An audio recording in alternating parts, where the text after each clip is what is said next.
શું તમે ક્યારેય વિચાર્યું છે કે મૃત્યુ પછી શું થાય છે? આત્મા ક્યાં જાય છે અને આપણા કર્મોનું શું ફળ મળે છે? આજે આપણે જાણીશું ગરુડ પુરાણ મુજબનું સત્ય. ગરુડ પુરાણ મુજબ મનુષ્યનું શરીર નાશવાન છે, પરંતુ આત્મા ક્યારેય મરતી નથી. આત્મા માત્ર એક શરીર છોડીને બીજા માર્ગે આગળ વધે છે. ગરુડ પુરાણ સ્પષ્ટ કહે છે કે જેવો કર્મ એવું ફળ. સારા કર્મ કરનાર સુખ અને શાંતિ પ્રાપ્ત કરે છે. ખરાબ કર્મ કરનાર દુઃખ અને યાતના ભોગવે છે. એટલે જીવનમાં કરેલા દરેક કામનો હિસાબ રાખવામાં આવે છે. ગરુડ પુરાણ મુજબ મૃત્યુ પછી આત્મા યમલોક તરફ યાત્રા કરે છે. આ યાત્રા સરળ નથી. તેમાં આત્માને પોતાના કર્મ પ્રમાણે અનુભવ થાય છે. સારા કર્મ માર્ગ સરળ, ખરાબ કર્મ માર્ગ કઠિન. ઘણા લોકો માને છે કે સારા લોકો વહેલા મરી જાય છે, પરંતુ ગરુડ પુરાણમાં એવું ક્યાંય લખેલું નથી. સાચું સત્ય એ છે કે મૃત્યુનો સમય પ્રારબ્ધ એટલે કે કર્મફળ પર આધારિત છે. સારો કે ખરાબ માણસ હોવું એ સમય નક્કી કરતું નથી.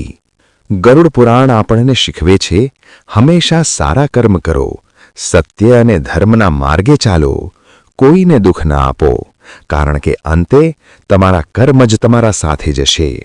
જીવન કેટલું લાંબુ છે એ મહત્વનું નથી, પણ તમે કેવા કર્મ કરો છો એ જ સાચું મહત્વ રાખે છે.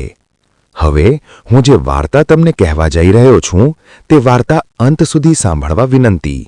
આપેલી સ્ટોરી સંપૂર્ણ રીતે ઓરિજિનલ છે, સરળ ગુજરાતી ભાષામાં છે અને ધાર્મિક ભાવના રાખીને રચાયેલ છે. આ સ્ટોરીમાં આત્મા, કર્મ, મૃત્યુ પછીની યાત્રા અને જીવનનો સત્ય સમજાવવામાં આવ્યો છે. નમસ્કાર મિત્રો, આજે હું તમને એક એવી વાર્તા સંભળાવીશ જે તમારા મૃત્યુ પ્રત્યેના ડરને દૂર કરી દેશે અને જીવન જીવવાનો એક નવો દ્રષ્ટિકોણ આપશે. આ વાર્તા છે મયુર નામના એક યુવાનની, જેણે જીવન અને મૃત્યુના ગહન રહસ્યોને સમજ્યા. તો ચાલો સાંભળીએ આ પ્રેરક કથા. વાર્તા: આત્માનું સત્ય અને કર્મના લેખાજોખા. એક નાનકડું ગામ હતું. ત્યાં મયુર નામનો એક ખૂબ જ પરોપકારી યુવાન રહેતો હતો. મયુર દિલનો બહુ સાફ હતો. તે ક્યારેય કોઈનું ખરાબ ન કરતો, હંમેશા સત્ય બોલતો અને ગરીબોની મદદ કરવા તત્પર રહેતો. એક દિવસ ગામમાં એક એવી ઘટના બની કે મયુરના મનમાં વિચારોનો વંટોળ જાગ્યો. ગામના એક ખૂબ જ ભલા માણસનું અચાનક અવસાન થઈ ગયું. આખા ગામમાં શોક વ્યાપી ગયો. લોકો રડતા રડતા એક જ વાત કરતા હતા કે આ દુનિયામાં સારા માણસો જ વહેલા કેમ મરી જાય છે. આ પ્રશ્ન મયુરના હૃદયમાં ઘર કરી ગયો. બાળપણ અને સંસ્કાર.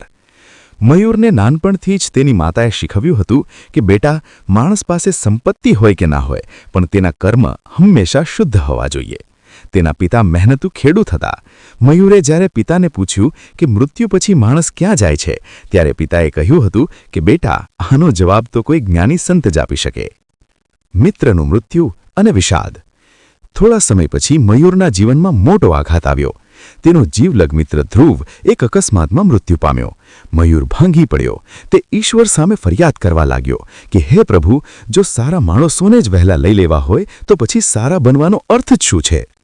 સંત સાથે મુલાકાત.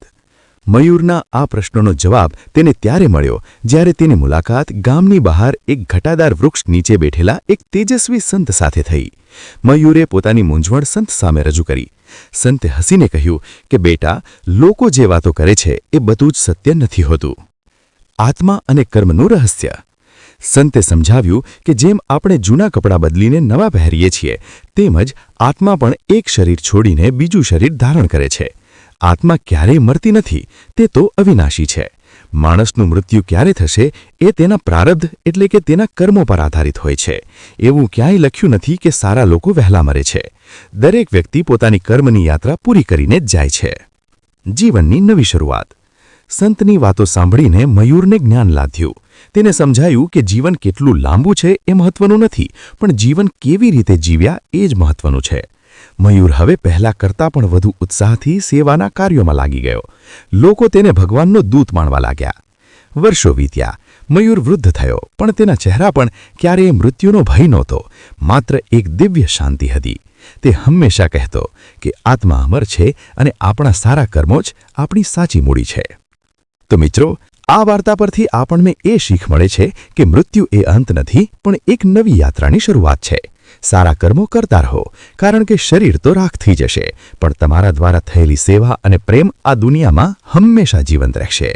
જો તમને આ વાર્તા ગમી હોય તો બીજા